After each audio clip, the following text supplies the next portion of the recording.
Сәлеметсіздер ме? Егер қыстың күні дәмді, қытырлақ, тәбет ашар қияр жегілеріңіз келсе, осы видеоның соңына дейін көріңіздер. Мынау былтырдан қалған ең соңғы банкам екен. Помидор қана қалыпты, қиярдан қалмады, сіздерге көрсетейін десем. Ең алдымен қиярды жуып, суға батырып бірнеше сағаттай тұрғызамыз. Менде 10 килограмм қияр және суда 7 сағаттай тұрды. Судан алып, құрғақ жерге қоямыз. Банкаларды тазалап жуып, стерильдейміз. Сол мезетте хрен, укроп, петрушка, қызанақ, сарымсақты жуып, құрғатуға қоямыз. Және қара горошек, лавр жапырағын, тұз, қант, аспирин, уксусымызды дайындаймыз. Алдыңғы жылы гвоздика мен қарақаттың, малинаның жапырақтарында қосқан болатым, биыл дәл қажет кезінде табылмады. Егер сіздерде болса, осы кезде жуып дайындап қойсаңыздар болады. Суымызды қайната береміз және қақпақтарымызды стерильдейміз. Таза банкамызға укроп, хренді саламыз. Бүктеп, кішірейтіп саламыз. 5-6 түйіршік қара горошектан саламыз. Және 2 тал лавр жапырағынан саламын. Қиярларымызды салып жатқан кезде кедергі келтірмеу үшін сарымсақты ортасынан салсаңыздар да болады. Қиярларды реттеп болған соң петрушкамызды қоямыз. Және қиярларымызды салуға кірісе береміз. Өзіме ыңғайлы болу үшін мен бірінші қиярды түбімен қоямын және келесін ұшымен қоямын. Сол кезде бәрі рет-ретімен әдемі келетін болады.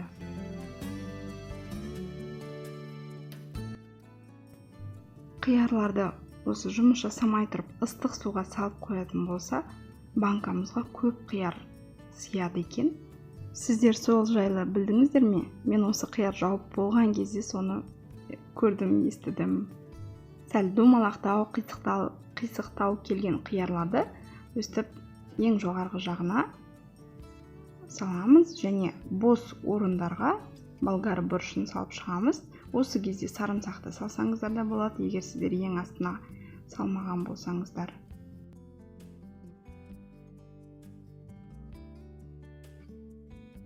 Көбірек қияр сею үшін қаттырақ нығыздап жібереміз.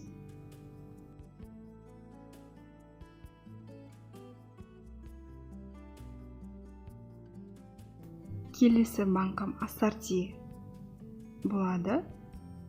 Астына, ортасына қияр тізіп шығамын және ең бетіне сыйғанынша қызанақ қоямын.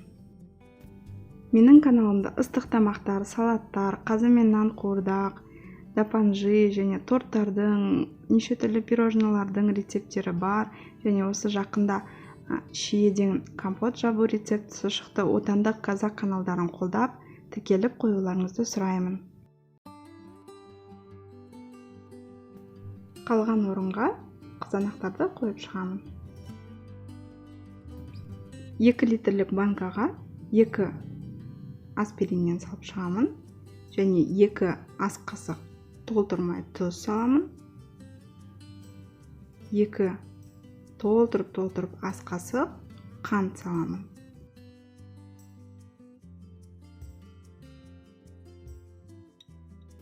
Толық қажетті заттар видеоның астында описание бөлімінде жазылып тұрады, қарап көріңіздер.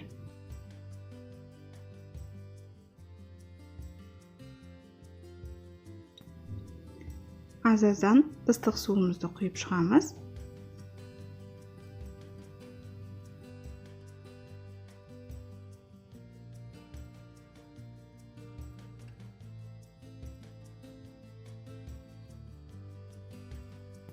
Осындай қияр жапқан кезде сіздер банка стерильдейсіздер ме және қандай құпияларыңыз бар, бөлісе отырыңыздар комментарийде.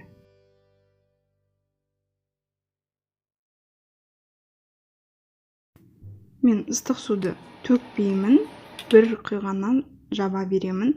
Бір жолы өстіп ыстық суды төгіп, қайтадан қайнатып көргеміз, қиярымыз пісіп, былжырап еріп кеткен. Сол үшін ыстық суды төкпей, бір дегеннен жаба берем. Биыл осындай закрывашка алып едім. Жақсы екен. 3-4 басқаннан дайын банкамыз жабылып тұрады. Және қақпақты жапқаннан кейін міндетті түрде ішіндегі аспириннің, қантын, тұзын ерітуіміз керек. Іртік-іртіктер болмау керек. Соны қарап тұрыңыздар. Шайқаймыз, домалатамыз банкамызды. Ондай іртіктер қалмау үшін. Менде толығымен 2 литрлік банка шықты. 6-уын тек қана аспиринмен жаптым және 6-уына 1-2 капля уксус сеуіп жібердім. Екеуі де жақсы тұр. Дайын банкаларымызды крышкасын төмен қаратып қоямыз және үстіне жұқа одеял жауып 1 түнге қоямыз. Ертесі аударып көреміз. Міне біздің банкаларымыз осылай тұр, жақсы шыққан тәрізді. Бұйырса қыстың күні қытырлатып немесе гіртілдетіп жеп оливье салатын сіздермен бірге жасайтын боламыз. Менімен бірге болғандарыңыз үшін үлкен рахмет.